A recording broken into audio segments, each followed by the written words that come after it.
चांद हमारी पृथ्वी का सबसे निकटतम उपग्रह है जो हमारी पृथ्वी के चारों ओर चक्कर लगाता है। वैज्ञानिकों द्वारा अक्सर ही वहां जीवन के तत्वों को खोजने के लिए अंतरिक्षयान एवं एस्ट्रोनॉट्स को भेजा जाता है, जो विभिन्न प्रकार की टेक्निकल मशीन के द्वारा लिए गए फोटोग्राफ, सैंपल और एटमॉस्फेयर के नमूने यहां मौजूद रिसर्च सेंटर को भेजते हैं। पर क्या आप जानते हैं सबसे पहले चांद पर इस तरह के मिशन के लिए कौन गया था और वहां उन्हें किस किस तरह की दिक्कतें और परेशानियों का सामना करना पड़ा था? और आज चांद पर नासा क्यों अपने एस्ट्रोनॉट्स को नहीं भेजता, ये जानने के लिए इस वीडियो को अंत तक जरूर देखिएगा। चांद पर कदम रखने वाले पहले व्यक्ति नील आर्मस्ट्रॉन्ग अमेरिकी मूल के निवासी थे। इन्होंने चांद की धरती पर सबसे पहले अपना कदम रखा। उनका साथ दिया था उस वक्त एडविन बज़ एल्ड्रिन ने, जिन्होंने उनके साथ ही अंतरिक्ष यात्रा करके चांद की धरती पर 20 मिनट के बाद दूसरा कदम रखा था। इनके तीसरे साथी थे माइकल कॉलिंस, जिन्होंने अंतरिक्ष यान की कमान संभाली हुई थी। इस तरह इन एस्ट्रोनॉट्स ने 20 जुलाई 1969 को पहली बार चांद की धरती पर कदम रखकर इस दिन और तारीख को दुनिया के इतिहास में सुनहरे अक्षरों से लिख दिया था। आज से 54 साल पहले 16 जुलाई 1969 का वो दिन था, जो कि नासा रिसर्च सेंटर के लिए बेहद खास था, क्योंकि उस दिन अंतरिक्ष यान अपोलो 11 को कैनेडी स्पेस सेंटर से चांद पर जाने के लिए लॉन्च किया जा रहा था। वो समय था सुबह के 8:32। उस समय नासा सेंटर में मौजूद हर इंसान की सांसें थमी हुई थीं और इसका सीधा प्रसारण दुनिया भर में लगभग 6 लाख लोगों के लिए टीवी पर करा जा रहा था। जब आम लोगों की जिज्ञासा और उत्सुकता चरम सीमा पर थी, तो जरा उन एस्ट्रोनॉट्स के बारे में सोचिए जो इस अंतरिक्ष यान में बैठकर अपनी अंतरिक्ष यात्रा के लिए जाने वाले थे। ये तीनों ही इस बात से अनजान थे कि अंतरिक्ष यात्रा के दौरान या चांद की सतह पर पहुंचने के बाद उनके साथ क्या होने वाला था, उन्हें किस किस तरह की परेशानियों का सामना करना था, या फिर वहां पहुंचकर उनके अनुभव किस तरह के होने वाले थे। 20 जुलाई 1969 ये वो दिन था जब अपोलो यान चांद की सतह पर पहुंचने वाला था। चांद की सतह पर उतरने के लिए इन एस्ट्रोनॉट्स को लूनर मॉड्यूल ईगल को चांद की सतह पर उतारना था। इस ऐतिहासिक घड़ी का इंतजार दुनिया में मौजूद लाखों लोग कर रहे थे। कोलंबिया यान में बैठकर माइकल कॉलिंस ईगल और इन एस्ट्रोनॉट्स पर तकनीकी मशीनों से नजर रखे हुए थे। सैटेलाइट द्वारा इनका सीधा प्रसारण पृथ्वी पर मौजूद नासा स्पेस सेंटर के थ्रू अनेक स्थानों पर किया जा रहा था। भारतीय समय के अनुसार रात 1:47 पर ईगल यान चांद की सतह पर उतरता है। इंसान का एक छोटा सा कदम मानवता की लंबी छलांग, ये शब्द नील आर्मस्ट्रॉन्ग द्वारा चांद पर कदम रखने के बाद कहे गए थे और ये एक तरह से सच भी था।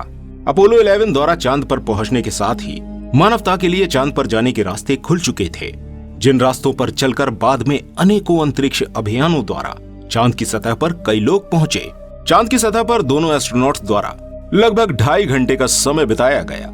इस दौरान उन्होंने चांद की सतह से 21 किलो 600 ग्राम कंकड़ पत्थर और वहां की चट्टानों के बहुत सारे नमूने इकट्ठे किए तथा अपने देश अमेरिका का राष्ट्रीय ध्वज चांद की सतह पर गाड़ दिया। एस्ट्रोनॉट्स द्वारा चांद की सतह पर लगभग 21 घंटे और 31 मिनट बिताए गए। इसके बाद नील और एल्ड्रिन ईगल यान द्वारा कोलंबिया में पहुंच गए, जहां से ये एस्ट्रोनॉट्स धरती के लिए रवाना हुए। 24 जुलाई 1969 रात के 10:20 पर अमेरिका के प्रशांत महासागर में जाकर गिरा, जहां से उन्हें जहाज द्वारा सुरक्षित बाहर निकाल लिया गया। लेकिन दोस्तों, धरती से चांद तक का यह अंतरिक्ष का सफर इतना आसान और सुरक्षित नहीं था जितना हमें लग रहा है। चांद की सतह पर पहुंचते पहुंचते इन एस्ट्रोनॉट्स के साथ एक नहीं बल्कि कई परेशानियां आने लगी। सबसे पहले जिस ईगल स्पेसक्राफ्ट के द्वारा उन्हें चांद की सतह पर उतरना था, वो अपने निर्धारित समय से समथिंग 4 सेकंड आगे चल रहा था। तेज गति से चलते इस यान के अपने समय से आगे चलने के कारण चंद्रमा पर एस्ट्रोनॉट्स के उतरने के निर्धारित समय में अंतर आने वाला था। इसका मतलब ये था कि लैंडिंग पॉइंट से कई मील आगे इन्हें लैंड करना पड़ रहा था। अब नया लैंडिंग एरिया चांद पर उतरने के लिए उपयुक्त था कि नहीं, या फिर वहां उतरते समय समतल धरातल मिलेगा कि नहीं। साथ ही ऐसी स्थिति में स्पेसक्राफ्ट दुर्घटनाग्रस्त होने की आशंका बन रही थी। अभी पहली परेशानी का हल मिला नहीं था कि दूसरी परेशानी इन एस्ट्रोनॉट्स के सामने आकर खड़ी हो गई। इनके स्पेसक्राफ्ट का कंप्यूटर ओवरलोडिंग हो जाने के कारण एरर डिस्प्ले करने लगा था। अपोलो गाइडेंस कंप्यूटर अंतरिक्ष यान का एक बहुत जरूरी हिस्सा था इन एस्ट्रोनॉट्स द्वारा नासा स्पेस सेंटर के कंट्रोल रूम से संपर्क साध कर इस परेशानी का हल ढूंढने का प्रयास किया गया। कंट्रोल रूम द्वारा इस एरर कोड को इग्नोर करते हुए अपने मिशन की ओर आगे बढ़ने का कमांड दिया गया। तब नील आर्मस्ट्रांग द्वारा यान की कमान बेहद होशियारी से संभालते हुए स्पेसक्राफ्ट को चांद की सतह पर सही सलामत लैंड कराया गया। चंद्रमा के सैंपल कलेक्ट करने के बाद उन्हें मालूम पड़ा कि उनके स्पेसक्राफ्ट का फ्यूल पाइप पूरी तरह बर्फ से जम चुका है। ईगल के चांद पर लैंड करने के साथ ही उसके कम तापमान के कारण फ्यूल पाइप में प्रेशर बढ़ने लगा था, जिससे पाइप में मौजूद नमी बर्फ में बदल चुकी थी और फ्यूल पाइप पूरी तरह जम गया था। उधर नासा के वैज्ञानिकों द्वारा भी एस्ट्रोनॉट्स को ये कमांड भेजा जा रहा था कि इससे पहले फ्यूल टैंक पूरी तरह जम जाए और वहां ब्लास्ट हो जाए, वो लोग वहां से निकलने की तैयारी करें, क्योंकि ये प्रेशर इतना बढ़ सकता है कि स्पेसक्राफ्ट कभी भी ब्लास्ट हो जाएगा। लेकिन कुछ ही समय बाद फ्यूल पाइप की बर्फ पिघलने लगी और प्रेशर नॉर्मल हो जाने पर इन लोगों ने राहत की सांस ली। 2.5 घंटे चांद की सतह पर एक्टिविटीज करने एवं नमूने एकत्रित करने के बाद जब ये लोग स्पेसक्राफ्ट में लौटने के लिए तैयारी कर रहे थे, तब उन्हें एक और परेशानी फेस करनी पड़ी। ये परेशानी थी ईगल में लगे कंट्रोल सिस्टम का वो स्विच जो कि टूट चुका था। स्पेसक्राफ्ट के हिस्से की पावर कट हो गई थी। हालांकि टूटने के बाद स्विच तो मिल गया था, लेकिन एल्ड्रिन के लिए उसे जोड़ना मुश्किल हो रहा था क्योंकि वो अपने स्थान पर नहीं लग पा रहा था। लेकिन उसके बाद उन्होंने एक पेन को उस स्विच के छेद में डाल दिया और उस पेन से एक स्विच का काम लिया। तकरीबन 6 घंटे की मेहनत के बाद उन्होंने स्पेसक्राफ्ट में आई इस कमी को दूर कर दिया। अब समय आ गया था अपने घर वापस आने का, यानी अपनी धरती पर वापस लौटने का। वापस लौटने के लिए कोलंबिया यान को विशेष प्रकार से तैयार किया गया था। इस यान में 2 मॉड्यूल जुड़े थे। पहला कॉमन मॉड्यूल, दूसरा सर्विस मॉड्यूल। पहले मॉड्यूल में एस्ट्रोनॉट्स को पृथ्वी पर लैंडिंग करनी थी और दूसरे मॉड्यूल में चांद से लिए गए नमूने मौजूद थे। इन दोनों मॉड्यूल को धरती पर आते ही अलग अलग दिशाओं में जाना था, जिससे इन दोनों मॉड्यूल्स में टकराव न हो। लेकिन यहाँ भी परेशानी अपना सिर उठाए खड़ी हुई थी। ये दोनों मॉड्यूल अलग अलग दिशा में न जाकर एक ही दिशा में तेज रफ्तार से बढ़े जा रहे थे। इनके एक दूसरे के करीब आने से टकराव या विस्फोट का खतरा बन रहा था। लेकिन दोनों ही मॉड्यूल्स ने 24 जुलाई 1969 को अमेरिका के प्रशांत महासागर में पानी में लैंडिंग के साथ ही इन तीनों एस्ट्रोनॉट्स द्वारा चांद पर इंसान की पहली यात्रा यानी अपोलो 11 को सफलतापूर्वक अंजाम दे दिया। अपोलो 11 के पहले मिशन के 4 महीने बाद अपोलो 12 की लॉन्चिंग की गई। इस तरह 1969 से 1972 तक नासा द्वारा चांद पर 6 अंतरिक्ष यान भेजे गए।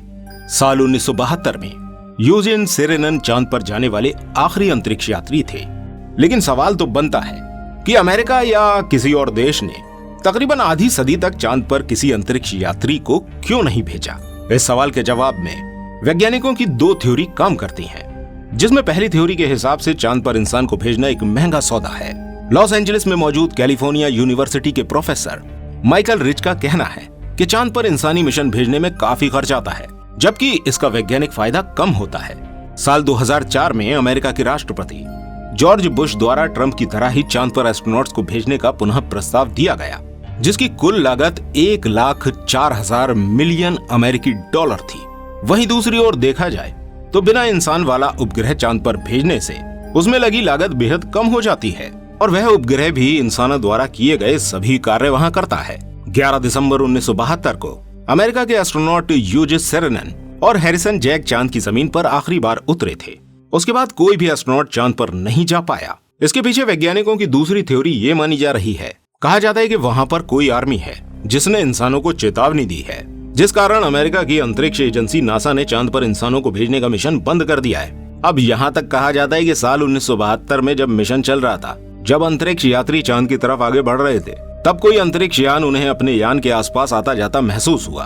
अंतरिक्ष यात्रियों द्वारा अपना एक्सपीरियंस शेयर करने के बाद से ही नासा ने अपना अगला मिशन प्लान नहीं किया। अब दोस्तों, जब कोई बड़ा इवेंट होता है तो कॉन्स्पिरेसीज भी होती हैं। अब ये जो दूसरी थ्योरी है, इसके लेकिन कोई सबूत और तथ्य नहीं है।